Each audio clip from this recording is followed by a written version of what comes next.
हम चूल्हे को ऑन करते हैं और अपने फ्राई पैन को उसके ऊपर रख दिया मैंने। और जनाब, फ्राई पैन में आप चाहे तो जैतून का तेल डालें, चाहे अपने वेजिटेबल ऑयल डालें, और चाहे तो बटर डालें। तीनों चीज़ें आप इस्तेमाल कर सकते हैं। तो मैंने पहले तो ये मेरा थोड़ा सा तेल निकला हुआ, ये मैं डाल दूँ ताकि प्याली साफ़ होगी और तेल फिर गया निकल गया। उसके बाद थोड़ा सा मैं जैतून का तेल इस्तेमाल करूँगा और थोड़े तेल में इसको हम फ्राई करेंगे। थोड़े तेल में हमने इसको फ्राई करना है। सबसे पहले सख्त चीज़ों में जो थी बंद गोभी, इसको मैं फ्राई करूँगा।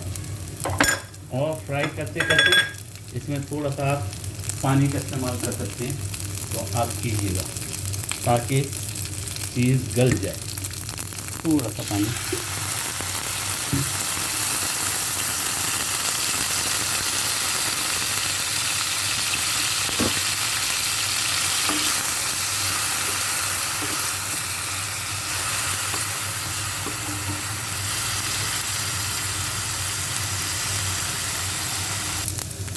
बंद गोभी होने के बाद थोड़ा सा मैंने पानी डाला ताकि ये ज़्यादा लाल हो रही है। गाजर सख्त होती है, गाजर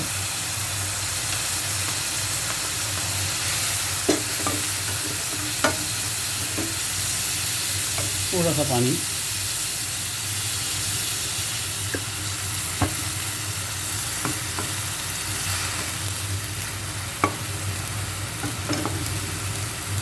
गाजर होते ही थोड़ी सी पकने के बाद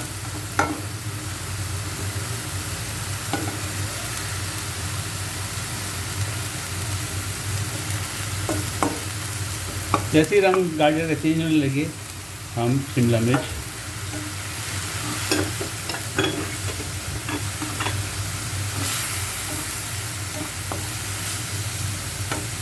और आखिर में हरी प्याज।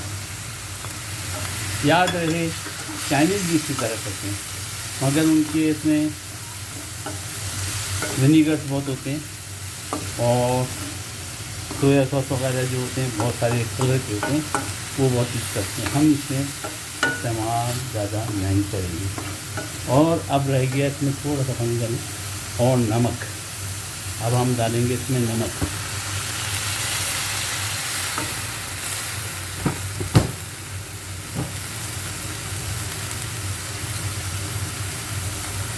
थोड़ा सा नमक हाथ में लेके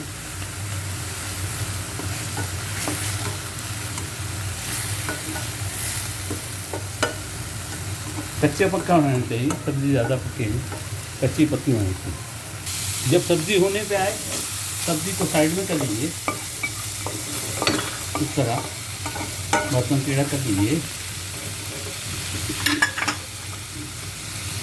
और थोड़ा सा ऑयल या बटर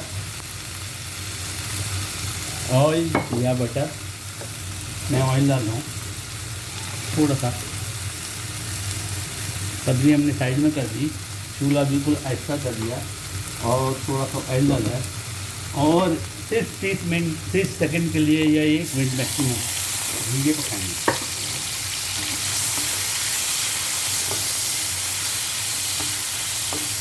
झींगों का जो ही रिंग बन जाए और रंग कलर चेंज हो जाए, सब्ज़ी हमने साइड में की है, याद है। तो हम उसमें झींगों का कलर चेंज होना शुरू हो गया। अदरक लहसुन या लहसुन खाली लहसुन डालेंगे तो चाइनीज़ और जैपनीज़ जो है खाली लहसुन, अदरक नहीं खाते, अदरक कम डालते हैं। अदरक का जो है वो बना के अलग से वो रखते हैं, उसके कतले जो होते हैं वो विनीगर में डूबे होते हैं और वो बना के रखते हैं। और अब चूल्हा बंद, 30 सेकंड से 1 मिनट सब्ज़ी मिक्स कर देंगे जनाब। अब ये काम हमने सारे फटाफट करने और इसी के अंदर हम अपने चावलों को डालेंगे। चावल डाल देंगे और चावल बिस्मिल्लाहिर्रहमानिर्रहीम चावलों का इजाफ़ा करेंगे। चूल्हा फ़िलहाल मैंने बंद कर दिया। चावल मैंने 300 ग्राम लिए थे, कुछ ज़्यादा लग रहे हैं तो उसमें से हम चावल थोड़े से कम कर देंगे, 200-250 ग्राम हो जाएंगे। ये जनाब 200-250 ग्राम चावल। अब इनको मिक्स करना है, अब इनको मिक्स करना है। चूल्हे को फिर ऑन कर देंगे और इनको मिक्स करेंगे। माशाअल्लाह तबारकल्लाह, ज़बरदस्त ज़बरदस्त जनाब।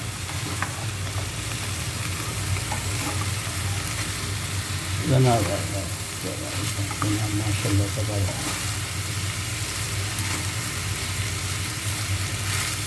अब इसको मैंने दम पे पकाना है, थोड़ा सा 1 मिनट 2 मिनट के लिए सिर्फ दम पे पकाऊंगा। इसको मैं ढाक दूँगा। ढाकने से कबल चावल जो है थोड़े से सख्त हैं, उनके बहुत नरम होते हैं, जपनीज़ और चाइनीज़ के बहुत नरम होते हैं। मैंने इसलिए इसमें छींटा मार दिया पानी का और इसको मैं अब ढाक दूँगा, ढाक के पकाऊँगा।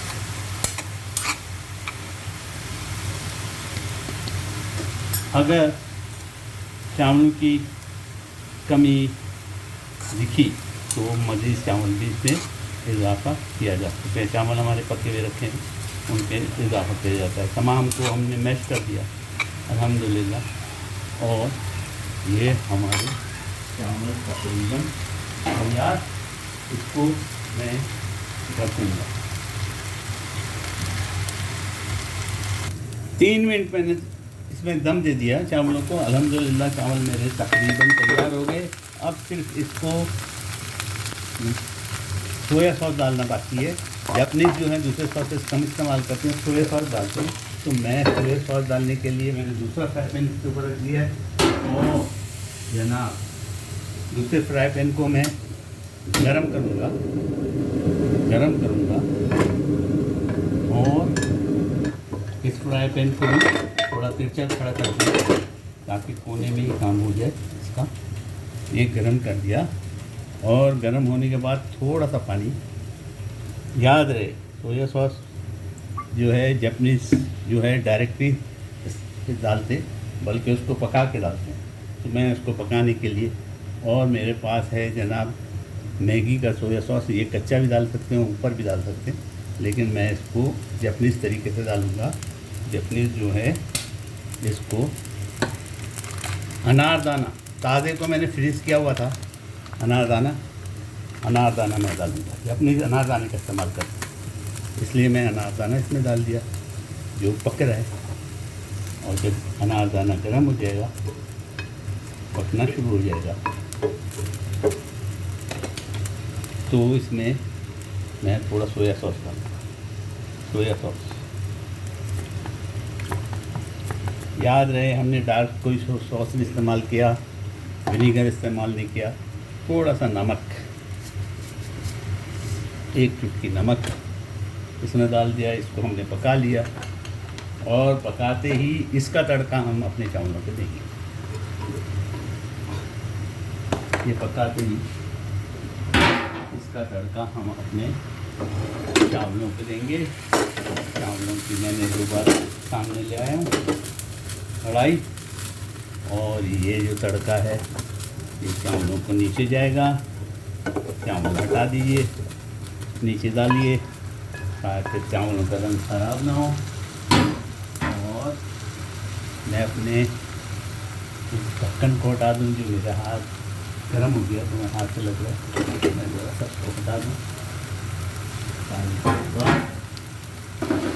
अब हम इसको मिक्स करेंगे।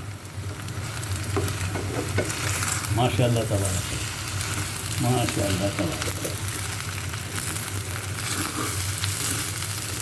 चावल हमारे नीचे से लगने शुरू हो गए, इसलिए मैं चूल्हे को अब बंद कर दूंगा और इसको अब सर्व करके आपको दिखाऊंगा। सर्विंग कैसे करते हैं वो दिखाऊंगा। ये जनाब माशाअल्लाह तबारकल्लाह हमारे चावल तैयार हो गए जापानीज़ स्टाइल। अब इसको मैं सर्व करके आपको दिखाता हूँ। हमने टेबल के ऊपर लाल मिर्च चटनी और ये केचप रख दी है और गरम करके मेरे सर्विंग पॉट में मैंने चावलों को रख दिया गरम गरम। इसमें आखिरी काम हमने करना है, ये देखिए गरम गरम माशाल्लाह तबारकल्लाह ज़बरदस्त झींगे। हम इसके ऊपर झींगों के स्टिक्स रखेंगे बाद में। पहले मैं आखिरी काम कर दूँ, थोड़ा सा इस पर धनिया, गो के जपनीज नहीं डालते, पकाने में डाल लेते हैं वो, अगर ऊपर से कच्चा नहीं डालते हैं। मैं तो इसको धनिया मुझे बहुत पसंद है, इसलिए मैंने थोड़ा सा धनिया डाल दिया है। और मेरी बनाई हुई तीनों स्टिक्स, उनको भी मैं आग के ऊपर गर्म करूँगा। पहले मैं गर्म कर लूँ, फिर उसके ऊपर रखूँगा, क्योंकि वो सबसे पहले पकाई थी। और ये जो है बेक भी हो गई, बारबेक्यू भी हो गई। और जनाब वाली ये स्टिक्स हमारी बारबेक्यू झींगे की ज़बरदस्त। ये तीनों स्टिक्स मेरे चूल्हे पे मैंने इसको गर्म कर लिया है माशाल्लाह तबारकल्लाह। इसको चाहे सीधे रखें, चाहे आड़ा रखें, चाहे जिस तरह मर्जी है दिल करे इस तरह रखें। एक मेरी स्टिक थोड़ी सी जल भी गई, ये लीजिए माशाल्लाह ज़बरदस्त बनता है। आप भी बनाइएगा और मुझे दुआ में याद रखिएगा।